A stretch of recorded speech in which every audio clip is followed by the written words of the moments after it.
Welcome, everybody. Good morning, good evening, wherever you are, which part of the world, to my interview from the non-Western perspective. Today, I have Megumi Miki, who I'm going to interview today. And before I start, I would like to say welcome. I'm Kritika van Hunen, and I'm an intercultural trainer from Between Two Cultures, and an author and a consultant. And with my trainings, I help people from multinational teams and leaders to work with competence and confidence across cultures. So, welcome. Miki Megumi is an author, speaker, and consultant in leadership, culture, and diversity and inclusion, with a background in strategy, economics, and finance. Megumi challenges the status quo in leadership to unlock the hidden talent and collective potential, working with corporates, not-for-profit, and government organizations, and speaking at a range of conferences.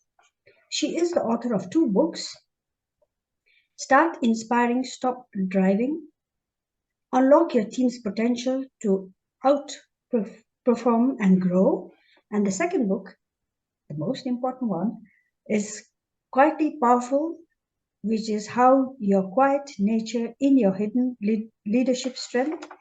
The Quietly Powerful book received the Australian Career Book Award for 2020 from RSA Oceania and Best Leadership Book of 2020 from the Australian Business Book Awards. So we will be talking in this non-Western perspective about the second book, the Quietly Powerful book, which received 2 awards. Because it also coincides with the non-Western perspective, what we have been talking about for quite some time. And this is the book. I don't know if you can see it. I have bought a book. It's very interesting. I would really refer to people to really read it, to leaders. It's really inspiring, especially for leaders who have managing or leading a multicultural work floor, and also for people with different talents. So, Megumi, please, could you tell us something more about the motivation of your book, The Quietly Powerful? Thank you. Thank you for having me, Kirtika, and thank you for the warm introduction as well. My motivation for writing the book, there's 2 parts to it. So one is a very personal reason, and the second is a professional reason. The first reason, the personal reason, is I am a quieter person, and having a Japanese background, you would think that I do have a quieter nature, upbringing, and all of that sort of thing, which I'm sure you talk about in your non-Western perspective. But even amongst Japanese people, I was always a little quieter amongst them. So I had a very quiet nature as a child. And often my mother would talk on my behalf, and I would just sit back and let her talk, and I didn't say anything. So that was me as a youngster. But of course, as I grew up and I went into the workforce, and I now live in Australia and I work in Australia, in that kind of context, I can't be just quiet. And so I had a lot of challenges earlier on in my career, and probably just in the last 10 years or so, I've gotten very much more comfortable in my own skin and in my own style. And so I thought there's something I wish I'd known when I started my career, and also even mid-career. So I thought, well, if I can share that, then hopefully it'll help people. And people who are quieter, not necessarily just the non-Western background people, but also people who are Western and naturally quieter too, whether they're introverted or whether their upbringing is a little bit when you're a child, to be seen, not heard, and things like that. So I recognize that it's both, it could be anyone really who might have a quieter nature, and some people might be more about feeling quite anxious about speaking up, so it might not even be introversion. So there's actually quite a range of reasons why people can be quiet. So I talk about that in the book. So that's my personal reason. I thought it would be really great if I knew some of this earlier, so I thought I'd share. The professional reason is I work in the leadership and organizational culture field, and I've been doing so for 20 odd years. And I guess working in that field, I did notice, particularly working in Australia for most of the time, but working in some other countries from here and there, what I did notice was the bias towards the louder, dominant, directive, authoritative type leaders. And what I found is I did occasionally see those quieter leaders, and I'll call them quietly powerful leaders, and I absolutely loved working with them. So I enjoyed working with them, and I saw other people say they really liked working with them, and I'm thinking, well, why don't we have more of those leaders? And so I thought, as a professional in the leadership field, I felt I really needed to learn about them and showcase them so we can really challenge the notion of what good leadership looks like. And I think that's the case both in the Western context and also non-Western context. Wonderful. Thank you. Indeed, the introvert can also be Western, yes.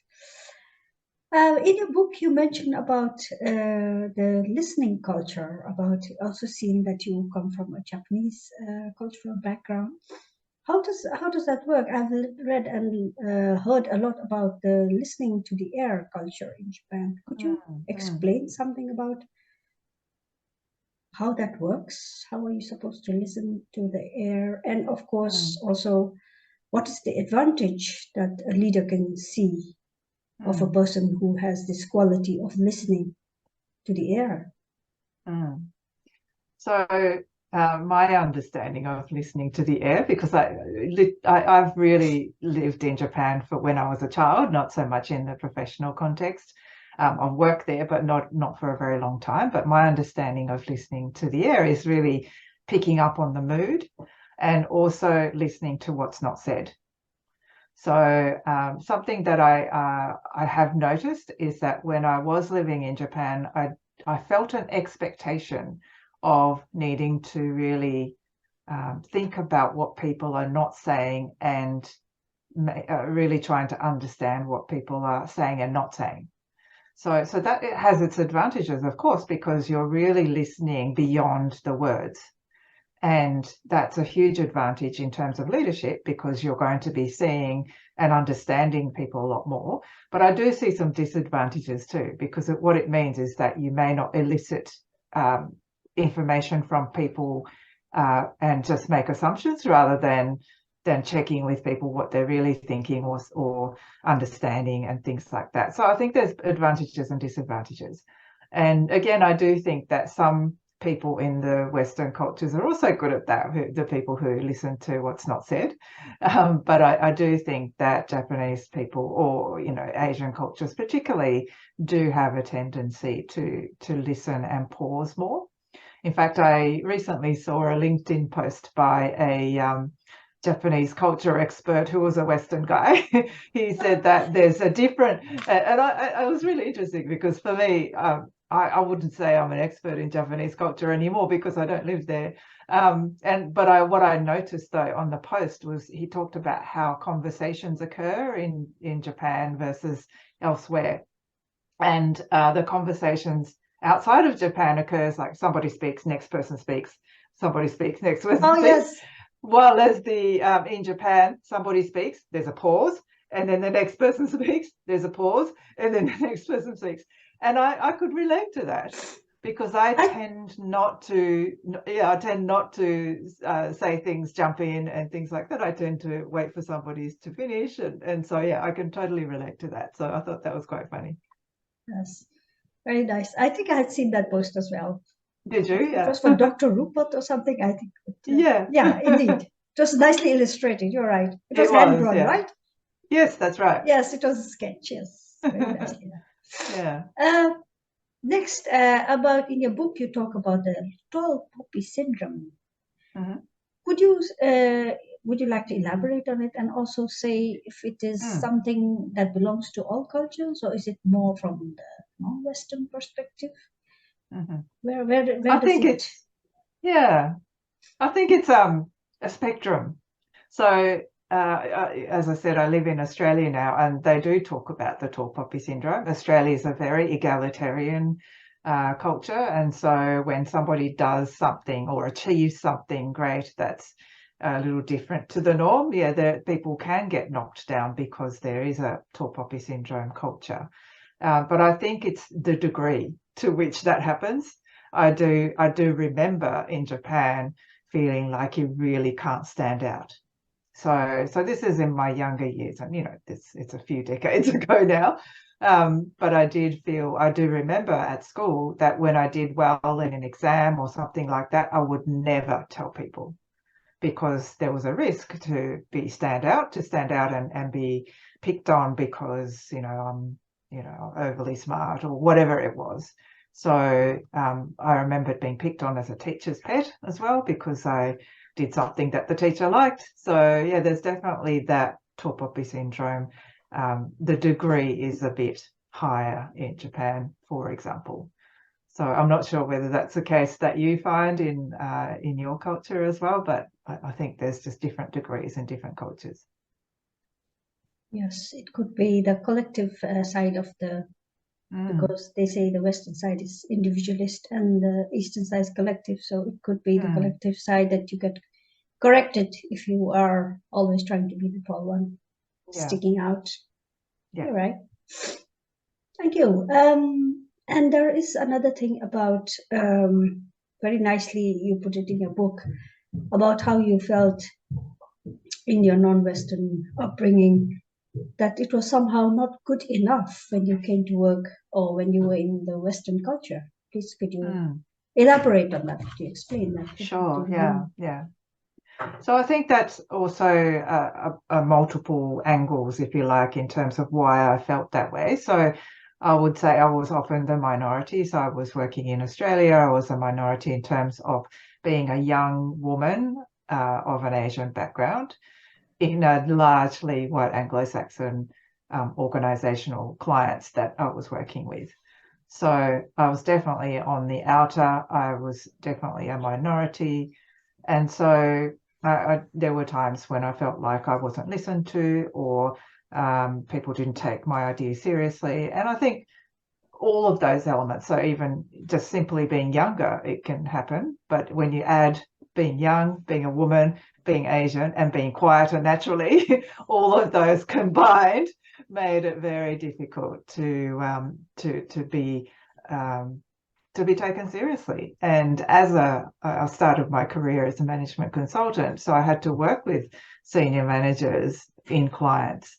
And at times it was a very difficult thing to do. And I had to put on a confident face and, going all suited up and look like a professional consultant. But it was exhausting. It was exhausting. Interestingly, though, I felt that within the consulting firm I was working in, I didn't feel that too much. It was more when I was working with client organizations that I felt that. And what can happen is that we start to internalize that message and go, and that's where we start to think to ourselves, I'm not as good as other people, or I'm not as good as my male colleague who's very confident looking, and so on. So I think that can happen. But just being different to everybody else, that in itself can cause you to feel, don't quite fit in, and therefore, if I'm not listened to, then I start to doubt myself and so on. So I think there's a whole range of different reasons, but being different doesn't help. Oh, it sounds like what the people nowadays call it a sort of imposter syndrome. You feel like imposter syndrome, you are acting, and that you're an imposter in a different dress. Yeah, and I think that can happen whether you're culturally different to everybody else, or it could be that you're a woman in a male-dominant industry, or that you're a little quieter than everybody else. There's a whole range of reasons why we can be a little bit, we feel that sense of needing to pretend and, make sure that we fit in when we don't feel like we fit in. Yeah, exactly. Very stressing. Another thing is you talked about the negative capabilities. You called it so nicely. For example, it occurs here as well. People are sent to do assertive training to be more assertive. They get sent to do presentation trainings. like what you just said, if you are somebody who doesn't talk very much, who doesn't take the stage for whatever reasons they have been taught not to take, but here or in an organization they may be sent to do the trainings so that they can get better at what they don't have, which you call them, which is seen as a negative, something that needs a fixing. And I would like to ask you, how could a leader from a team harness these talents? Because you talk about it, it is also, I agree, it is a sort of talent actually, which they have if they are not assertive, but they have other talents. Yes. Which could be the opposite. If they don't take the stage, they have other talents. So how could a leader harness these talents and for the advantage of the company? And please could you explain that to the listeners, please? Yeah. So the idea of negative capabilities came from a colleague and a friend of mine who wrote a book called Not Knowing. And she speaks about negative capabilities as capabilities that we see as a weakness or something that we don't value as much.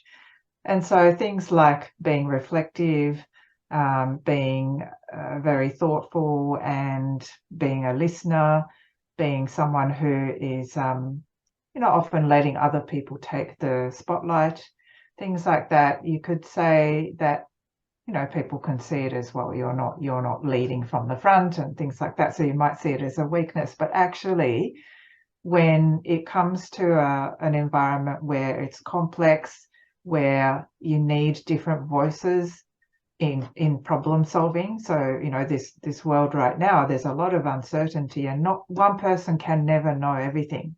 So when you're in that kind of environment, and increasingly so, these become actually greater strengths than leaders with someone who leads from the front and tell people what to do, because that's not going to be sufficient in this kind of world. So that's why I think if you want, as a leader, you want to harness some of these, the number one trick is to really challenge your assumptions of what you believe are strengths and weaknesses, and particularly leadership strengths and weaknesses.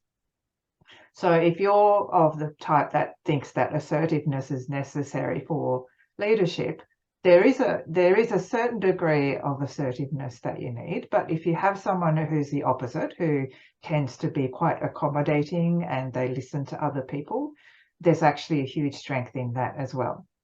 So it's a balance. So whenever I work with people who come to my Quietly Powerful programs, I always say, look at what you might perceive as a weakness. Say, for example, you don't stand your ground.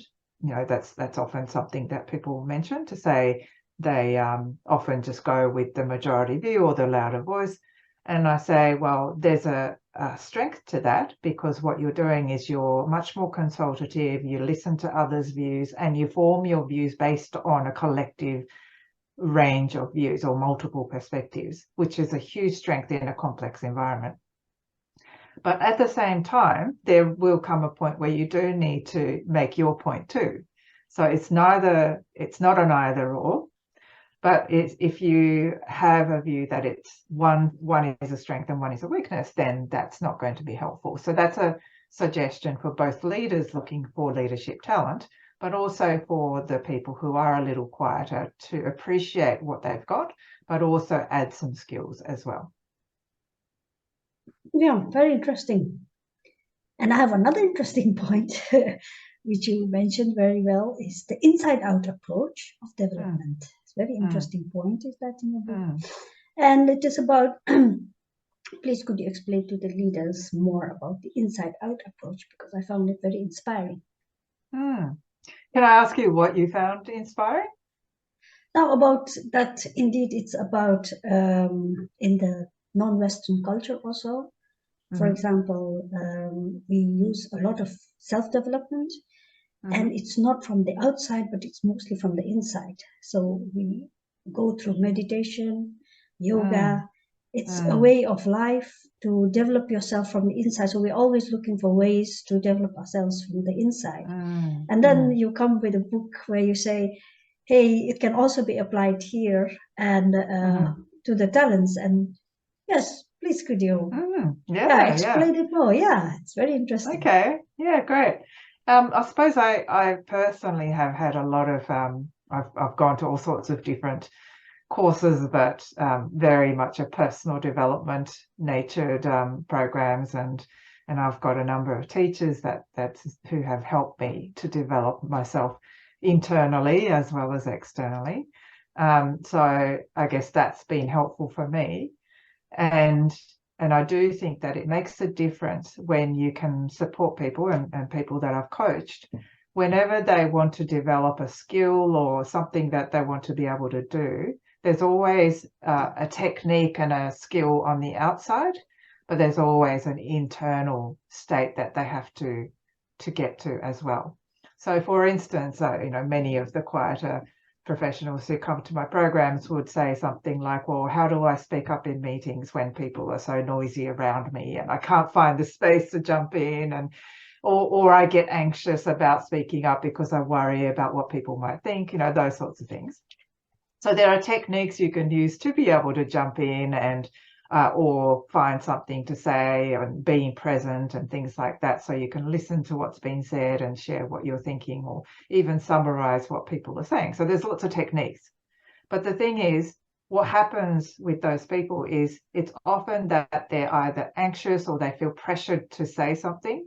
And that's the internal state that gets in the way of being present and actually listening to what's being said and coming up with or thinking about something that's useful to say. So if you don't work on the internal state, then you're not effective even trying to use the techniques. So that's what I mean by an inside out, that whenever you're trying to develop something, then you have to work both on the inside and the outside. Yes, it is an internal hurdle that they have to first cross. Absolutely. Okay. I often have people who have these little voices in the head that gets in the way. And I often, whenever I do some talks, I often talk about my little inner voices and how, I've got a technique or a strategy to deal with those inner voices when they're unhelpful. So that's some of the things that I work with on the people that come to the program. Is there, talking on the same topic about the inside out approach for development, how you can get over your hurdle, is there something the leaders can do to empower the person who's having this? And also, since I'm a trainer and I have a lot of trainers who will be listening to this, I think, how could trainers maybe help or use this inside out development to help such people who are having this hurdle? Is there any way for the leaders and the trainers? So the first thing I would suggest is that the leaders and trainers do the internal development themselves. So whether it's meditation, which I suppose meditation will be one thing that helps people to become more aware of their internal state and the little voices in the head. So if the leaders and trainers can get better at their own awareness and development, I think that's step number one, because if you're not aware of it, then I think it's very difficult to help others.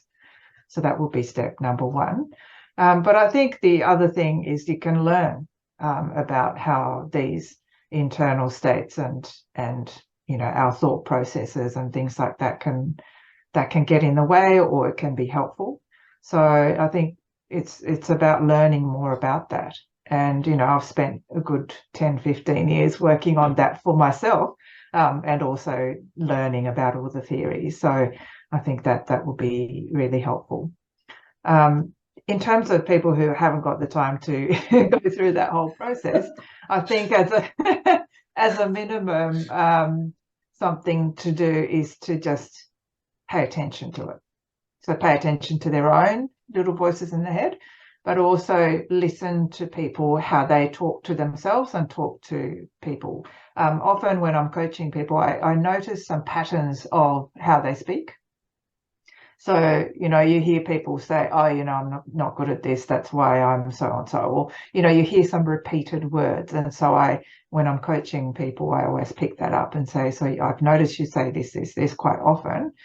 what's the thinking behind you saying all of this, and then you can pick it apart and work through that. So it can be quite a process, but it's certainly a very powerful process to work through the internal and the external. Oh, that's very interesting and very nice tip that somebody should. It boils down to listening and then picking up that person is having a problem, and then could the trainers or the leaders encourage that person to talk, or give the space. And that listening can only happen if the leader or the trainer is fully present. Therefore, therefore, they need the internal development also. Okay. Yeah. Then I come to another more global thing is you have had a lot of experience in different countries, different cultures. What has your self-identity become? What is yourself? Do you have something? Would you like to share it with? Sure. Now, let's say you've been in an intercultural environment very much, so it's very interesting your life experience. Yeah, so I've lived in Australia a lot longer now than in Japan, and I have lived in other countries as well. So I see myself as a Japanese Australian. So I think Australian is first. And also I was actually born in Australia, so my passport is Australian too. So I do feel Australian first, but I do know that I have a very strong Japanese influence as well, because my parents are Japanese. I have lived in Japan for about 10 years when I was a child. So there's a few things that you just can't let go of, and particularly my taste buds, actually. So my taste buds. So I'm not going to let go of my preference for Japanese food. Yes. So I think how do you identify yourself with them? Japanese Australian. So okay, that is more your self. Very nice. I get the impression from your book also, it's almost the same as the previous question, is you have gone through a lot in life in different cultures. And from your book, I get the impression that you have been conditioned to switch from one culture to the other. Could I say, is it a sort of code switching what you were doing, or how does that work? How do you feel now that if you were to go back to Japan or another cultural environment, how would you then behave, or what is your thing that comes spontaneously? How it's so interesting. Yeah, it's such an interesting question, because I don't do it consciously. Well, I didn't used to do it consciously. But now I'm much more observant, and I notice myself change behaviors, and I go, oh, here we go. I've just switched into Japanese mode. Okay.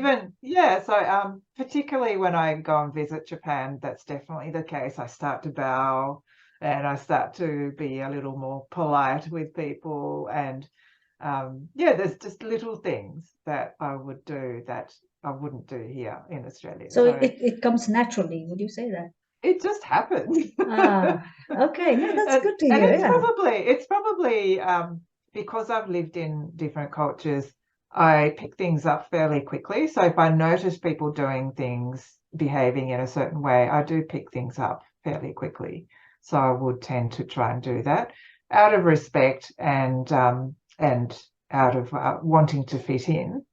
But I think this is the interesting part. As I've grown a bit older, I have less need to fit in. Okay. I don't know about you. As I got older, it's like, well, if I don't fit in, so okay, I don't. I'm okay with that. So I think that code switching out of fear of not fitting in has reduced somewhat. Okay. Because I've gotten comfortable with not fitting in. So I think that's an interesting change that I've noticed in myself. Yeah. I have the same, I should say. Actually, to a certain extent. I often say in my presentations, there's a particular muscle that seems to grow in as I get older, and there's only one muscle. Everything else is deteriorating, but there's one muscle, and it's I don't give a toss muscle. I don't give a toss what people think. Okay. And yeah, so I think that's that sort of getting comfortable. Yeah, and in the same line of thought about different cultures being everywhere, having lived in two cultures at the moment, do you think you have become a binary cultural person? Would you call yourself that? Or, yeah, I don't want just a yes and no, actually. If you could elaborate on that a bit. Yeah, I think you know, I asked you the question, what do you mean by binary culture? I suppose binary sounds like I've got two things, but I feel like I'm kind of a mixed up culture. Okay. A world Yeah. citizen, would you say that? I don't know about world citizen, because I'm sure there are some things I haven't integrated, but I feel like I'm just sounds like a mess, but just a mixed up person with a whole different types of things. So when we were talking before about code switching, I do notice myself being a little Japanese in Australia, and I do notice myself being a little Australian in Japan. So I do think it's a bit of a mishmash of different aspects of the cultures. Great. And now I've got to the last question for the interview. Is yeah, usually in the cultural sphere they have a distinction between, or there has been research done, and there's a distinction made between the collective culture and the individual culture. Mostly the Western cultures are seen as individualists, very independent, whereas the non-Western culture is mostly the collective, so we have more community than each other. And in your experience, and by meeting so many people in your life from different cultures, what do you think? Is it possible that individualism and collectivism can exist in one person, or it has to be something very different? You can use the Japanese, for example. Is it only collective and that's it? Or do you say, no, it is possible that they have both as a person? I think it is quite possible. And I do think whether you're from a Western culture or a non-Western culture, I think some people do have a bit of both.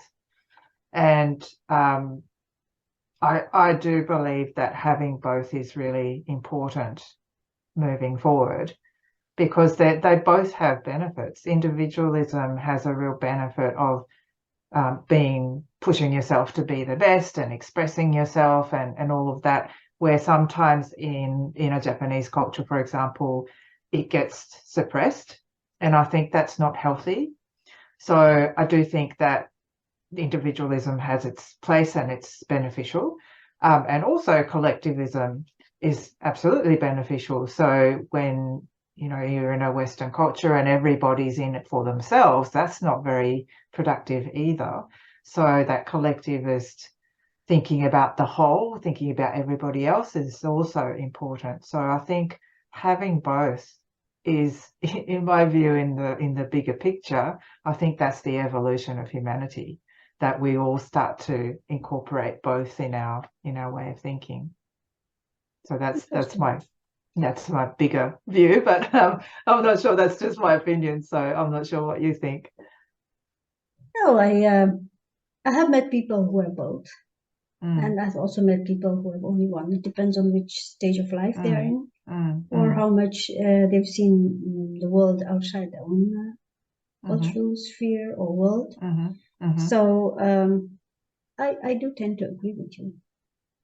Everybody's unique, so a country culture is different than a personal culture, because a person is unique. I think what you just said, actually, what you just said about where you've been brought up, and if you haven't been to another culture and you haven't experienced something different, then you, in a way, limit yourself from growing into a different way of being as well. So I know that some of my friends who haven't left Japan would think that I'm really strange.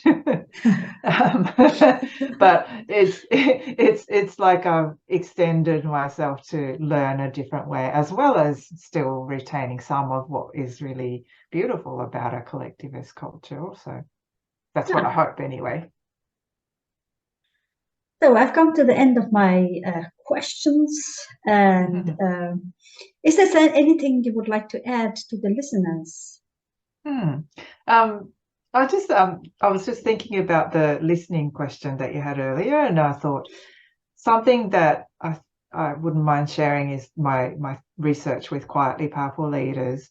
And, you know, some of them are Western, some of them are non-Western. So it's actually a mixture of things. But something about the importance of creating that listening environment as a leader and how undervalued that is in the world at the moment. And so I do think if non-Western cultures tend to create that, then I think that's a really important thing, where if as a leader, if you're not creating a listening environment where people feel free to speak to the leader and explore ideas or raise issues, then as a leader, I believe you're not doing your job. So because what's happened, and I've seen in the media many times where organizations get into a lot of trouble and the senior leaders say, why didn't I get told about this? And they start blaming people who didn't speak up. And in my view, it's actually, well, they didn't speak up because the environment didn't allow so. So if you're, as a leader, if you're not creating that environment, I actually think you're not doing the right thing. And so that's why I think quietly powerful leaders are so effective, because they create that listening environment. People feel free to come and speak to them, even though they are in a powerful position. Of course, there's some hesitance, but they feel much more able to come and speak to them. And they also listen. So people feel like it's worthwhile going to speak to them because they're going to listen and consider what you've said. And I think that's actually the job of leadership. So I just wanted to expand on that because it's such an important and underrated skill and quality that we don't see enough in the leadership world. Yes, thank you very much. And thank you for coming and making your time today to share your insights with the viewers. And I would like to, of course, I should have said in the beginning also, but I would like to congratulate you on the 2 awards you have won with this book of yours. Thank you very much.